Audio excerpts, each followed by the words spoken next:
Welcome to Mind Shift Power Podcast, a show for teenagers and the adults who work with them, where we have raw and honest conversations. I'm your host, Fatima Bey, the Mind Shifter. And welcome, everyone. Today we have with us Brooke Guerin. She's a licensed clinical social worker in Illinois. She's the owner of Uniquely You Behavioral Health, and also the owner of Affirming Minds Coaching and Consulting. And we're going to talk about neurodivergence today, or the neurodivergent. And she herself is also neurodivergent, which is awesome, and one of the reasons I had her on the show today. How are you doing, Brooke? I'm doing really well. Thanks for having me. Thank you for coming on. I think this is a good subject to talk about. So let's start off with, I like to dive right in. Let's start off with discussing what exactly does the word neurodivergent mean? Sure. So neurodivergent is a very all-encompassing term that it refers to our brains. So it talks about our neurotype, and there is a certain subset of the population whose brains divergent from the norm. And so that is people who might be autistic, ADHD, have OCD, trauma, different things like that. Okay.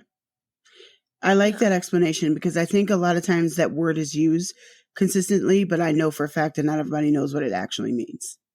Sometimes I think when people use the word, they're only referring to people who are autistic, or they're only referring to people who are whatever. Can you give us a few examples of what titles we'll hear that fall under that category? Sure. So I typically, when I'm talking neurodivergence, the little spiel that I always say is autism, ADHD, social anxiety, or anything that impacts someone's ability to engage with others. So a lot of autism and ADHD, I'm sure we'll talk about today, and just some of that like social anxiety kind of stuff. Okay. So when it comes to the neurodivergent, what are some of the challenges that people who are neurodivergent face? Totally. Man, there's a lot. I think that some of the biggest and honestly most harmful things that people face are really just other limitations that other people put on them based on their diagnosis or their label, right? And so that might be, your ADHD, so you can never be organized or you're always late. It might be if you're autistic, it's that you won't have friends or don't know how to do X, Y, Z. And I think that really people who are neurodivergent, their brains, they're so different, right? You've met one neurodivergent person, And I think that, really the biggest struggle that anybody that I work with, and myself included, is those barriers that other people put on us.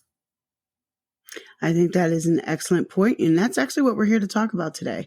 I'm a big believer that we should not live under labels, neurodivergent or otherwise. Labels can be very limiting when we believe them. And I think that labels are sometimes BS,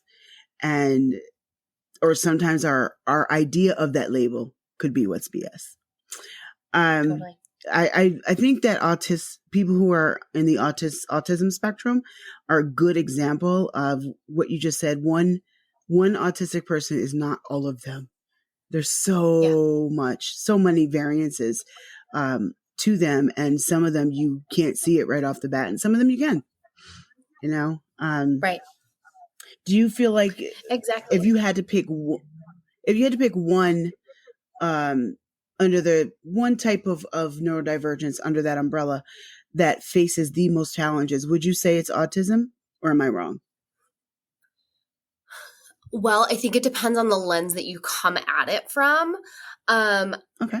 I actually, I think that it happens when we have intersections of identities that that's when we can kind of talk about the biggest struggles that people face. I would say as a diagnosis, if we're just going diagnosis, I would honestly say that people who are ADHD face some of the greatest stigma in terms of being called lazy, in terms of people not recognizing ADHD as a quote unquote real diagnosis.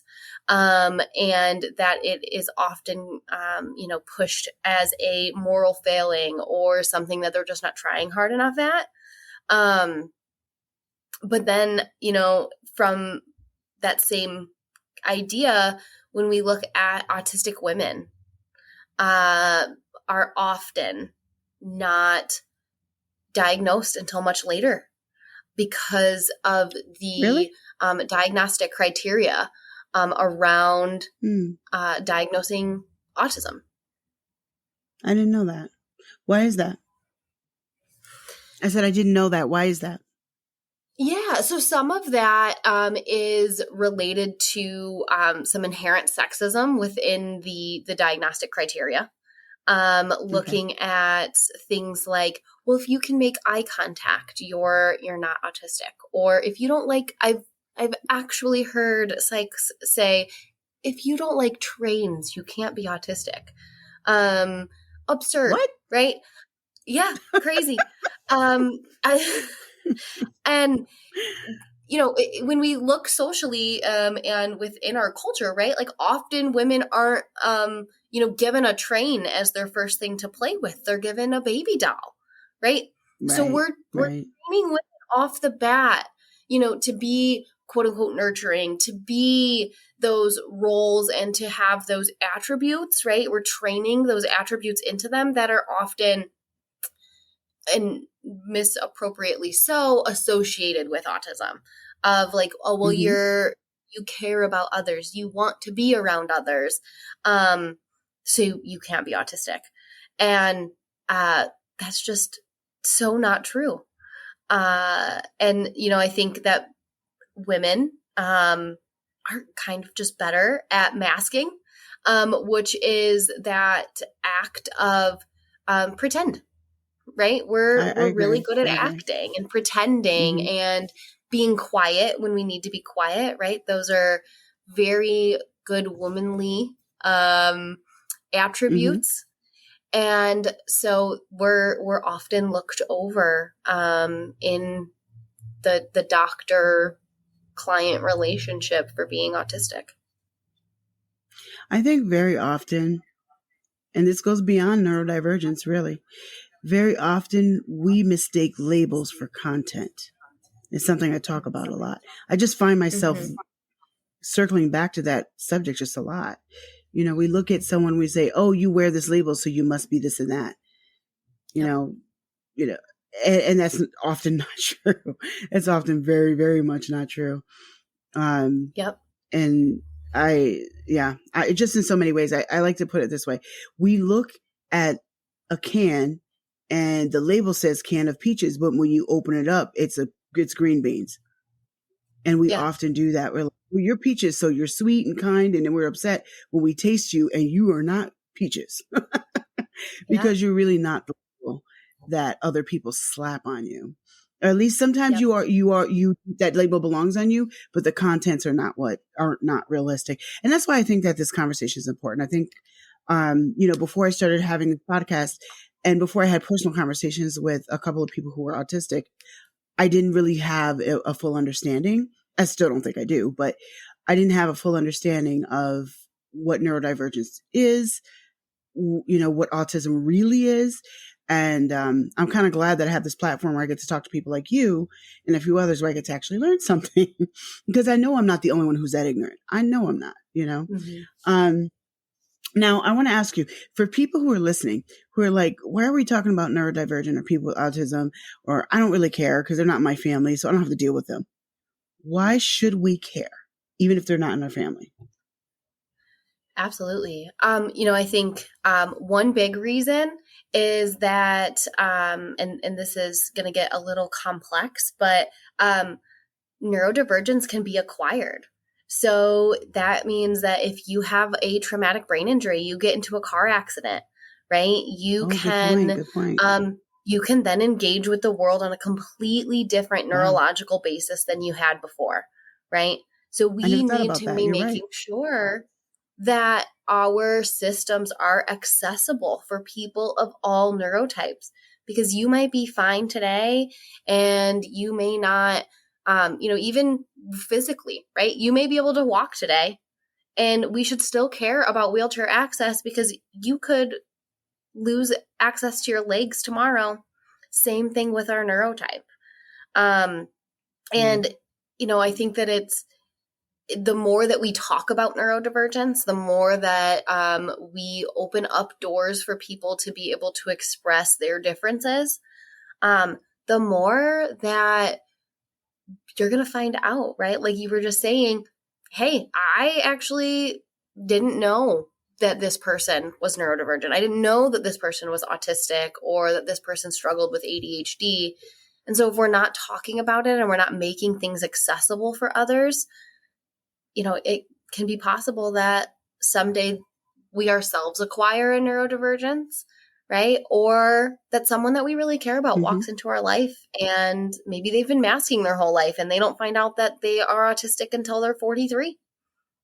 And I've seen things like that happen, of different sort of diagnoses. And some of them, actually, now that I understand the definition of neurodivergent, some of them were neurodivergent. They just didn't know because we didn't have the systems in place to really understand. Well, as a society, we didn't understand, I think.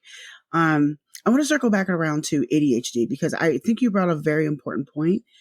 I think before now, a lot of people who were 30 and older were just seen as lazy or stupid because they couldn't pay attention the way the rest of us could. And their mind runs around like squirrel, and they're not. And so I just want to say to those who are listening, who maybe you are over 30 and you finally realize you're ADHD, or maybe you are younger and you just discovered it. There are ways around it. You're not stupid. You're not lazy. You're not an idiot. You just have to find ways around it, and I've seen that where people have been all of their life under that label. And because they're under that label, and let me rephrase that, not under the label, not labeled properly. So they didn't know how to handle it. And they just felt like there was something wrong with them and they're stupid and those type of thoughts lead to behavior that is not good for them. It leads to them not trying. It leads to them not giving an effort. It leads to them limiting their 100% own selves, which is what we're going to talk about next. So, the point of today's episode is to really talk about not just, okay, there's no divergent people around us, but what can they do? So we talked about some of the limits that we put on people. Can we talk in a little more detail of some of the limits that we put on other people who are neurodivergent? And then I want to talk about I want to disband some of those beliefs. Sure. Yeah. So I think one of my personal favorite things to talk to kids and families about, especially when it relates to ADHD, is that actually there's a far higher percentage of CEOs that are ADHD than that are neurotypical. Oh, wow. And, Really? I think that some of those quote unquote negative attributes of an ADHDer, of some of that impulsivity or, being very creative in their approach to things, which can be seen as maybe, going against the grain or being obstinate or, things like that. those are actually the things that make such an incredible CEO, right? Because they're Wow. willing to make and take risks. They're willing to say, I don't have all of the answers to this, and I'm all right with it, and I'm going to go ahead with this, and I'm going to give it a try. And so that is just a super cool thing that, often we hear about the negative stats around ADHD, which is higher substance use or far more likely to become incarcerated. And yes, a lot of that has to often do with that impulse control piece, right? Or self-medicating with drugs or alcohol. But when we give ADHDers or other neurodivergent folks a place to grow and a place to flourish, we get CEOs, right? We get people who Wow. start their own businesses. We get entrepreneurs because they say, no, I don't have all the answers, but I'm pretty sure that I know almost everything about this subject because it's my hyper focus. So I can make a business out of this. That's fine. And then they're growing businesses. And so I think that is one of the biggest, misnomers that I like to talk about because, when we talk about ADHD, everybody likes to bring up the negative stuff, but way too few people are like, yeah, and look at all those CEOs. Wow. I'm so glad you brought that up. That is an absolutely excellent point. I did not know that about CEOs in particular. I know that every negative can be turned into a positive when we want to. And that's just a general principle in life. Mm-hmm. And I think this is no different. Let's talk about autism, because I think that I think this is also very true with autism. But I'll let you tell it. What are some positive outcomes that someone who's listening, who is autistic, and maybe they have been treated as their limitations and only told, well, all you can do is, be on SSI for the rest of your life. What can they do? And I know I want to preface say, I know that every autistic person is not at the same level. So I am kind of speaking in general terms when I say that. Sure. So truly, my belief is that people can do whatever it is that they want to do. Yep. I think that where a lot of the stereotypes about what autism looks like comes from actually co-occurring disorders. So, someone with also a learning disability or someone with a developmental delay, not the autism itself. And so, those, we haven't talked about them yet, but you kind of alluded to some labels and functioning labels are honestly one of the biggest things that are incorrect in when we talk about autism. Because when you talk about someone who is quote unquote low functioning, which in general, we don't use functioning labels because how rude to talk about somebody as low functioning, especially right in front of them. But when that's that stereotype, right? There often are also somebody who has other stuff going on that is impacting their ability to engage with the world, whether it's a speech delay or there's just so many things that can occur at the same time, but outside of autism.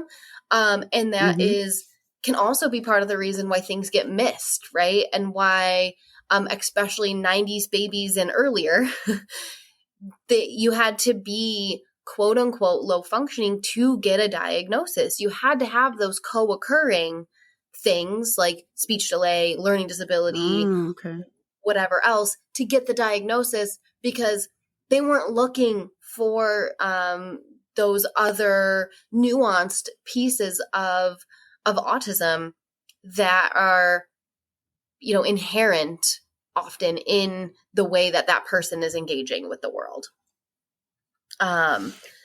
So I guess to answer your question, because I went off on a little tangent, but, I think that, really autistic people can do whatever they they want to do.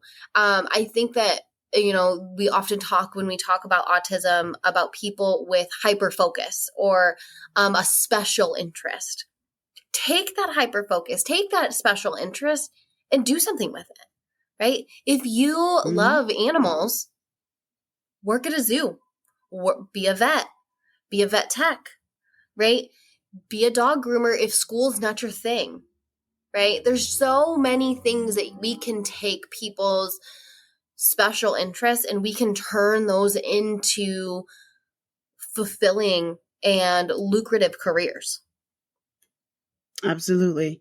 I don't think you went off on a tangent at all, because I think what you said is very relevant and important to say. I love that you focus on what people can do instead of what they can't do. I like focusing on that with people who are neuronormal, just in general.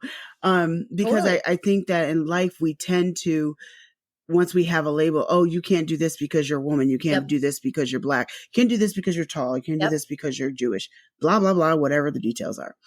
And that really limits what you actually can do, because the truth is all the limitations we really have are the ones we put on ourselves. I really, truly believe that. And I do believe that no matter what your quote unquote disability is, you can turn that into an ability if you want to, if you're determined. But even if you don't have a disability, you can do that too.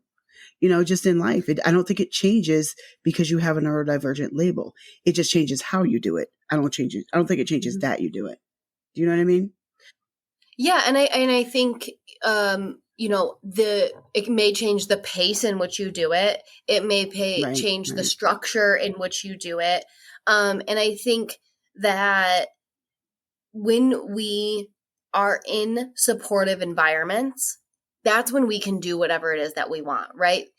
I think that the biggest thing, for people listening and, going back to that first question of like, why should we care, is if we're giving people the best situations, the accommodations that they need to succeed, that's going to help us succeed. Why would we not want to do that? Exactly. Right? Yes. Like, I think very you often can we're even not make it looking at the bigger selfish. picture. Yeah. Right? We can make it selfish. I want other people to have the accommodations that they need to, do well, because maybe they're going to be the person that makes the next thing that makes my life easier. Maybe they're going to be the person that makes the app that changes the game for me, right? In my business. And if we didn't give those accommodations, we didn't give them the space to grow and flourish, so well, now I don't have the thing that I wanted, and that made my life better. So even on like the most selfish level, we want to give people spaces to do better, to be better, minimally for ourselves. Well, no, it's you brought a point that I find myself constantly preaching this. We all need each other. As human beings, we are made to need, not just want, but need, NEED, need other humans. We are built that way. We need each other. And if we don't understand that, that's when we become selfish and stupid. We just do. We become selfish and stupid because we do stupid things because we don't understand that bigger picture element. That I can't think of any names right now, but I know that there have been people in the autism spectrum that have done great things for science. I've read about them. I don't remember any of the names right now, but that has happened. Imagine if they were just stayed in the little box and said, "You're stupid. You just stay over here." And we might not use the words directly to say you're stupid, but we say it with our actions, or we just have that mentality, which comes out in your actions or your attitude and how you view things. Everyone around us is carrying something important for us. And if we all thought that way, we would treat people differently. And I think that is very relevant to this conversation. I think it's very important. We see people as necessary instead of, I don't see your importance, so therefore you're not necessary. Mm-hmm. And I think what we do that, and again, this goes beyond neurodivergence, but I know that historically we have done that as a society to people who are neurodivergent. Once they have the label, we have this, put them in the stupid category, whatever it is, or the lazy category, or the whatever label you want to give it. And it's wrong because you're now limiting what they can do. And eventually, if everybody around you is telling you have this limit, you begin to believe them. Yeah. And that's bad. That's very discouraging. So for those who are listening out there right now, for those who are listening who are not neurodivergent, what can we do to make the world a better place for ourselves and them? Yeah, I think educating yourself on neurodivergence, right? Listening to a podcast like this, listening to the other episode that you've done on this, and, seeking out information from autistic self-advocates, learning about what are the needs of neurodivergent people. What is it, what other things are involved in that neurodivergent umbrella? How can I make my classroom or my cheer squad or baseball team, how can I make those things better spaces for other people? And I think looking at ourselves first, right? What are the things that I need that I, for whatever reason, be it I'm a man, so I need to push through, or, I'm a woman, so I need to just get over it. What are the things that I need that I'm not allowing myself to have, right? Why am I not allowing myself to have those things? And then what's so darn bad about letting myself and others have those things, right? If I don't like that the overhead lights are on and they give me a headache, why am I not raising my hand in class and saying, hey, I got a headache from those overhead lights. Can we just use a lamp today? What is stopping us, right? There's a good chance that there are other people in that same room that don't want the overhead lights on. There's a solid chance. Right. Yeah.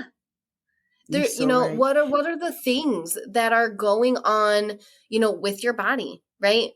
Why are you choosing to wear the clothes that you're wearing? Is it because your mom told you had to? Is it because that's what the cool kids wear? Or is it because that's what's comfortable and that's how you learn the best? I'm not going to wear blouses to work. They're uncomfortable. It's not happening. I'm going to sit in a therapy session that whole day or in this podcast recording, and I'm going to be playing with my shirt. Instead, I'm in a comfy sweater because I'm not wearing a blouse. It's just not happening. Yeah, I get that. When I know those things, right? When we give ourselves those permissions, we're better, nicer people. You're absolutely right. And we don't realize all the restrictions we put on our minds. And a lot of times we put our minds in jail. But the truth is we have a key. We can get out anytime. We just don't realize it. But that's kind of another conversation too. But this has been really, really great talking to you. And so how can people find you? Yeah. So you can find our private practice if you are looking for counseling services, therapy. We have neurofeedback as well as occupational therapy at uniquelyyoubehavioralhealth.com. If you are wanting to, we also have a Facebook and an Instagram also under Uniquely You Behavioral Health. If you are listening to this as a parent who wants the schools to do better, or as a student who wants your college or your high school or whatever kind of system you are engaged in to do better for yourself or your peers, Affirming Minds Coaching and Consulting is where I work with employers. I work with schools on providing more inclusive and affirming spaces for neurodivergent folks of all kinds. Great. So again, thank you, Brooke, for coming on today and discussing this topic with us. And I learned a lot even just in this conversation, more than I thought I would actually. So it's been really great talking to you. And once again, thank you for coming on. Awesome. Thank you so much. And now for a mind-shifting moment. I want to plant a thought seed in your head today. Today we talked about taking the limits off of the neurodivergent. But I want to talk about a big picture idea related to that. I want you to think right now about all of your shortcomings, all the reasons you can't do what you want to do. Now hold that thought.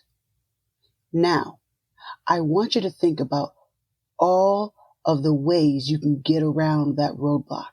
I want you to picture a road, and that thing you want to do is on the other side of it. And all the reasons you think you can't do it are in the middle of that road. You are driving that car. How can you get around it? There's absolutely nothing you want to do that you cannot do. The choice is yours. Thank you for listening to Mindshift Power Podcast. Please like and subscribe to my YouTube channel at The Mindshifter. If you have any comments, topic suggestions, or would like to be a guest on the show, please visit fatimabay.com/podcast. Remember, there's power in shifting your thinking. Tune in for next week.